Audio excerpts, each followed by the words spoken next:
Sibonga kakhulu ngoba isilo indaba ezithu bayethe ufuna sihlangane sibe into eyodwa. Ingababikho esibili ibe yi-1. Manje ke kakhulu engithi bayethe omkhulu naye uyathokoza amahlangene kanje. Singumthondo wenkulu eyi-1. Umuntu wakwanzanga amandla noma usepheshaya olwandle noma nkuphi umthondo kabani wakwanzanga amandla la ekhaya. Ngathinta nje uMakhwele. uMakhwele zalo ngidlanga amandla.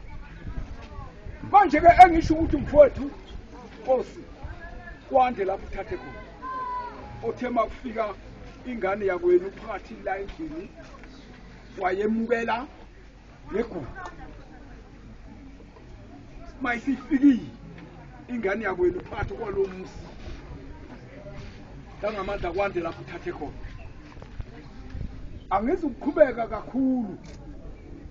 Maye khuluma ethi unomntwana osengulubeni. Yimi kwasengulubeni. Okhona omnye engulubeni oyindlu ngulube engaphakamsisana. Thina ke basengulubeni sakhohlelwa ubani? Uphefeni umkhunjini wakhohlela ushayisha. uMabophe wakhohlela usuwela. Manje ke siyindlu ke enjalo thina ke basengulubeni sakhohlela ubani? Ushayisha. Umkhulu waba yikhohlwa, ushayisha waba inkosana.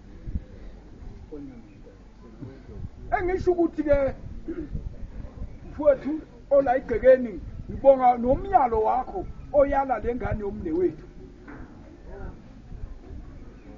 Ngiyakuthokoza kakhulu, angizukuqhubeka kakhulu. Ngibonga umyalo oyala ingane yomfuyi.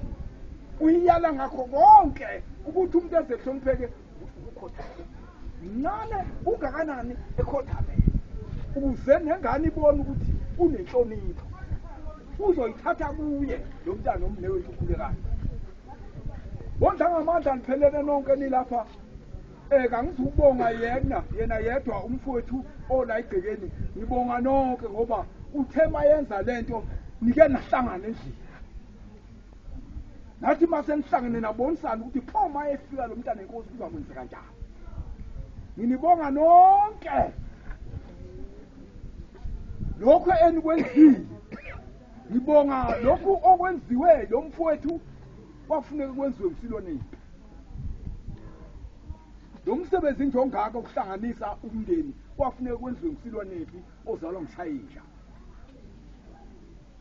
Ukuze lento ukuthi lenze ela thina sesingale phesha kophongolo inye. Namanje ke ngicela ukuthi ke nazane ngabantwana nakho konke ngibonga nengoma eqalwe izintombi. Ngiyayibonga ingoma eqalwe izintombi. Ngithi ke bonkosi ngibonga konke nasentombini. Inkosi yenu ayimela.